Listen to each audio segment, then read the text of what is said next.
Hey folks, everything new under the sun.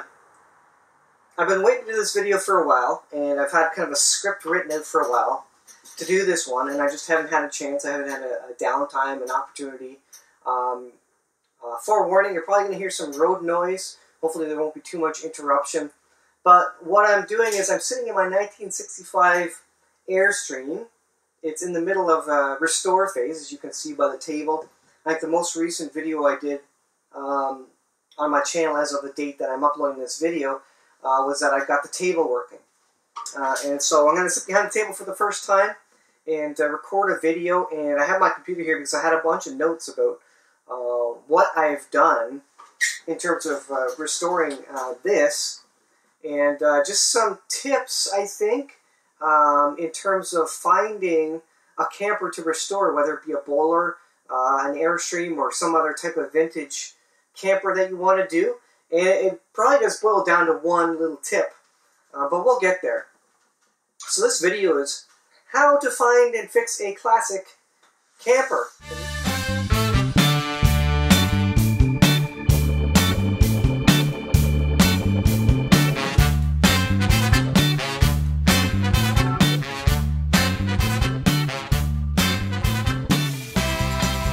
In this case, this is an Airstream. I also had a bowler that I got for a very good value, and I had another, I forget what the name of it was, but an old 15-foot camper that I fixed up that wasn't street legal. None of these vehicles were street legal. None of these campers, rather, were street legal when I got them. They were not inspected, etc., etc. They had been off the road for various number of years. This particular camper I'm in now hasn't been on the road illegally, probably in 40, 50 years, something like that. Actually, I think there is a sticker on it somewhere. Maybe not 40, 50 years, maybe 20, 30 years. Regardless, it's been out of commission for a long while now. And the reason I make this video, and this is going to be a bit of a rambling video, but if you're interested in how to find and fix up an old camper, this is video for you, so stick around. But the reason I'm making this video is because I think I have some credibility in terms of finding old campers, and so I thought I would share that with you. So my first camper was about a 1962. It was some random make, model, stick-built camper, a 1950s, 60s camper to be sure. And I got it on the road, fixed it up, got everything going. And that was our first camper. We had it for about a couple of years. The next camper that we got, and I had bought that one for, what did I buy it for? I think I traded a guy a Sea-Doo. I had bought an old Sea-Doo, fixed it up. I spent $250 on the Sea-Doo. I spent another $200 fixing it up, so I probably had $400, $450 into the Sea-Doo. I traded my Sea-Doo for that camper, and then I got that camper up on the road, and I was expecting about $600 for the Sea-Doo. So I would say that I bought the camper for $600 bucks. If I was to sell that Sea-Doo, I think I would have gotten it for that. So I fixed it up. I then sold it for, I think it was $1,000. We did camp in that for a couple of years, and I'll be trying to put some pictures in this video. I hope I get to it. I'm really bad with getting pictures into the videos, but pictures of the campers that we've used before. So after that camper, from there we went to a bowler. I thought something a little bit lighter that our two-wheel drive small Dodge Caliber could pull. I thought something a little bit lighter would be good. So we started looking for a bowler. Now in this case, I got one that I had found on Kijiji. Now the first one was an ad on Kijiji. Some guy was selling that had a couple of campers for sale. There was a fire at a property, and he was selling them. So I got that trade in. He was happy to trade it because that was worthless to him, that camper. So the next thing was looking for a bowler. Now bowlers, you get into the bowlers and the Airstreams. These are vintage campers. These are harder to find. And if you're looking for an ad, if someone's already trying to sell it, they probably know what the value of it is. So the bowler, I posted an ad on Kijiji. There was no ads to begin with. I posted an ad for a bowler, something to fix up. And it was a couple of weeks, couple of months went by, I'm not sure exactly how much. And some guy said, look, I got a bowler in my garage that I started restoring, but I never got around to finishing it, and I don't have time, and so I'll sell it to you. So I got this bowler. It had all brand new axle on it. It had brand new windows which hadn't been installed yet, but the holes had been cut for them because the new windows have all curved edges, curved corners rather. And so I got all the pieces and components. I just had to put the thing back together basically, put some basic components back into it. I got that for $2,500. Now, a bowler's, you wouldn't get a bowler like that, especially in a finished condition, for less than $3,000-$4,000 Canadian. So that was a pretty good deal. That was a really good deal. I ended up selling that camper for $4,000. And it all came from, and this is the key ingredient, the key tip, put an ad on Kijiji, used whatever, Craigslist, put an ad on it, because you have no idea who has what in their backyards, and they see this ad, a wanted ad for something that they've got, and they think, huh, I've got that sitting back there, I haven't touched it in a long time, maybe I could get some money out of it. And so that's exactly what happened, because often people don't post these ads, or if they do, they're gone quickly, but often people don't know what they have or what the value of it is. So if you put a wanted ad on, you'll often get responses. So the bowler we fixed up, we used it for about 2 years, had some good family fun with it. Well, for a family of 5, a bowler was a little too small. It's a 13-foot camper. It's really meant, this had the bunk beds in it, so you can sleep 4, but it's pretty tight. Even for small, short people like we are, it was pretty tight. So from that point, I started looking at something a bit bigger again, and at that point I said I should have went back to my 1962 camper, but I couldn't get it back.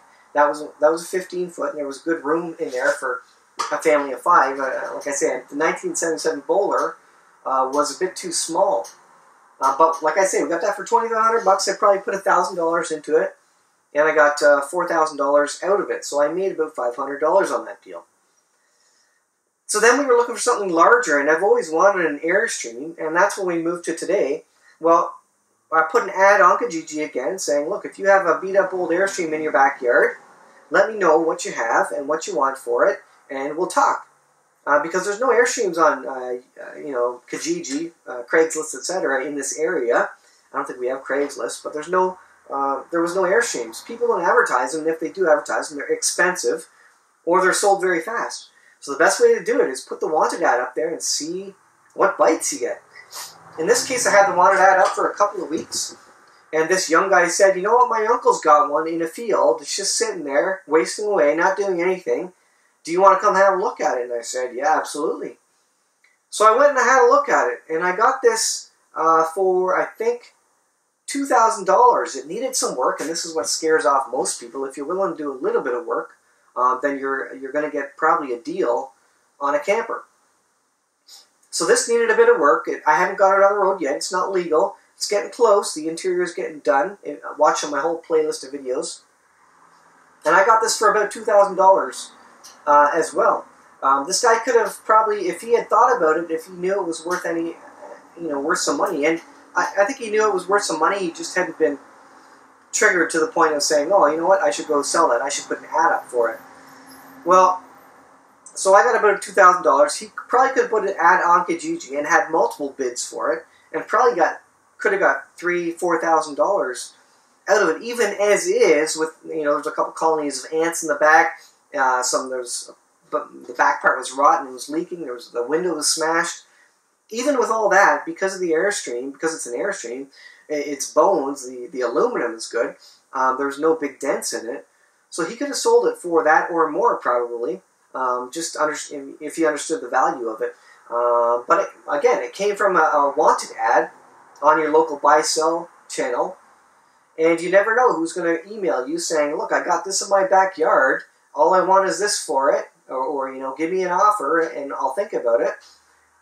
Because these people, they don't know that it's worth money, or they don't think it's worth as much money as it is because of the shape it's in. And if you do a little bit of work to it, all of a sudden it's worth a lot of money. I spent $2,000 to buy this. I probably put $600-$800 into it in terms of parts, pieces, new skylights, screens, wood into it. And I'll probably need to put I need to put $1,000 worth of tires on it. I'll probably need to put another $1,000 worth of hardware, some fans, vents in the top, etc.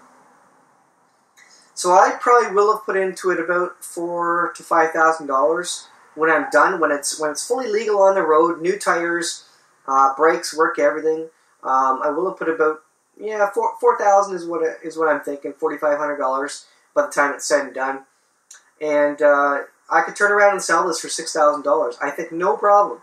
You can find gutted Airstreams on buy-sell sites, and they want $3,000, $4,000, $5,000 for the gutted ones. You're not even talking about legal road-ready Airstreams.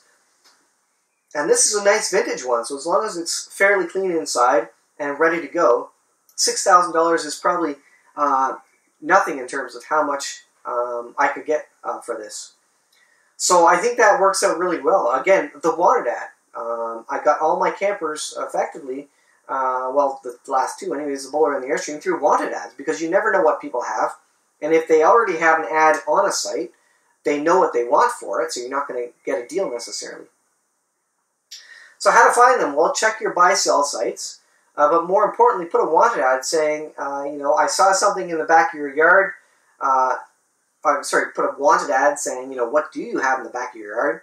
Or if you drive around and you see a camper in the back of someone's yard, knock on a door and say, hey, I see that camper in the back. Were you ever thinking of selling that? Do you use it anymore? I'd be interested in fixing it up. And so that's how I got this. This is a 1965 24-foot Airstream land yacht trade wind. It's got good bones. I did have to do some work in the back. All these, if you want a good deal, you're going to have to put some elbow grease into it. The other tip was drive around, look in backyards for neglected campers. And then how to buy it. Cash speaks big. If you want something, come with cash in hand, because that, if you come up with a $2,000 cash in hand, that will really make the gears in the person's mind turn and say, you know what, this thing is doing nothing in my backyard right now. I could have $2,000 right now for it. I'm going to have to spend $1,000 fixing it up anyways. Why don't I just go ahead and sell it? So that's one thing to do. The other thing is know what you're dealing with.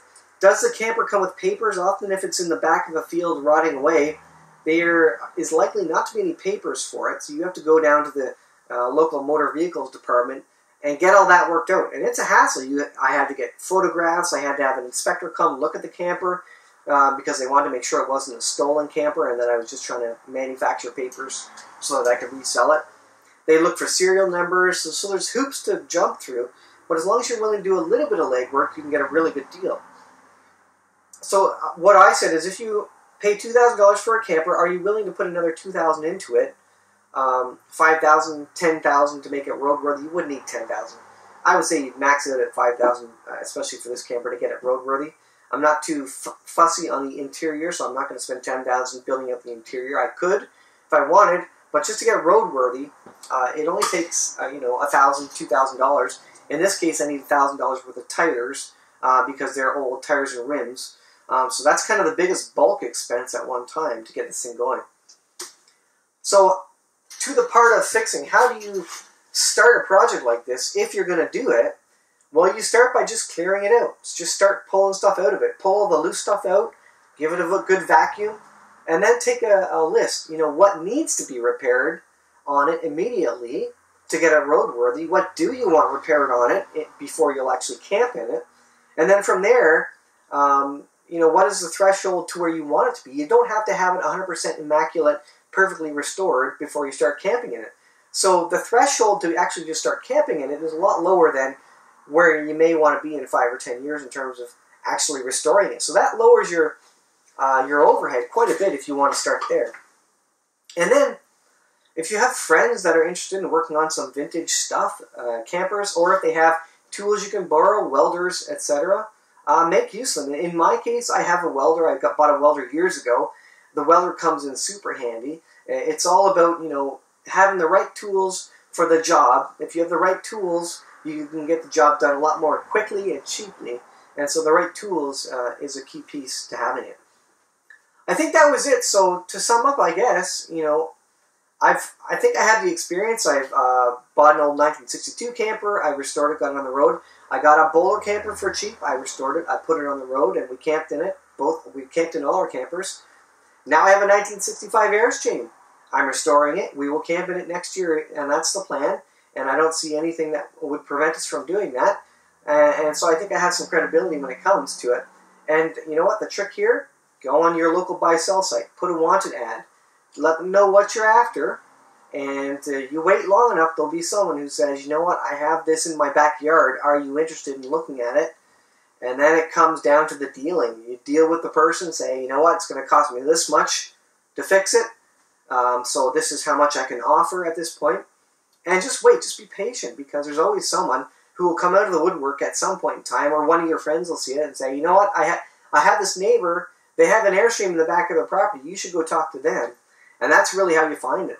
Wanted ads, and drive around, and friends who know neighbors who maybe have these things, because as soon as they have a for sale ad, they already know how much they want for it. You're probably not going to get as good a deal as you might have otherwise. And likely it's already sold as well, because if it's up on an ad, it's going to go quick, because these things are hard to find. Bowlers, Airstreams, hard to find. There's none up for sale right now on our local buy-sell site. So if I put this up on the local buy-sell site, I would sell it in no time and make my money back like that. If I increase the amount of money and say sell it for $6,000, that's half more than what I paid for it and what I've put into it. I probably put in about $3,000 at this point. I could turn around and sell for $6,000, no problem. I sold the bowler for $4,000, and the bowler's a 13-foot camper. And this is an Airstream, bowlers and Airstreams are vintage. They're a wanted camper, and there's going to be a lot of people wanting it if they see the ad on Kijiji. So by the time it's on Kijiji, someone's trying to sell it, it's too late. You've already lost the ability to get it for cheap, and you probably lost the chance to actually buy it because there's so many people looking for these things. So go looking for them before the people are willing to sell them. I guess that's kind of the sum up. So if you look at my playlist, my bowler playlist, my Airstream playlist, and my, I forget what the name of the original camper was, it's some odd name, but anyways, it was a 1962 camper, classical camper. Check out that playlist, and you'll have an idea for how I went about restoring them, how I purchased them. I have basically a diary of videos about each of those campers in this camper. So thanks for watching. Feel free to follow along the playlist and the Airstream restoration videos that I'm creating. We hope to have this particular Airstream that I'm sitting in, ready to go for next year for camping. We'll probably camp in it once this year. I just finished getting some screens in. I'm going to finish putting a vent in. We put a new skylight in here, and I got the table fixed up. I got the futon we needed a cushion for. So we're almost ready to go camping. It's not complete by any stretch. And the stove's not working, the fridge is not working. But you know what? You don't need all that stuff working just to camp at most campgrounds. You can just get a little barbecue, a little portable barbecue, or have a little Coleman propane stove to get going. So you can get going right away. So anyways, I'll leave it there, guys. Thanks for watching. Please subscribe, follow the playlist, and let me know if you have any questions. And we'll see you guys in the next video.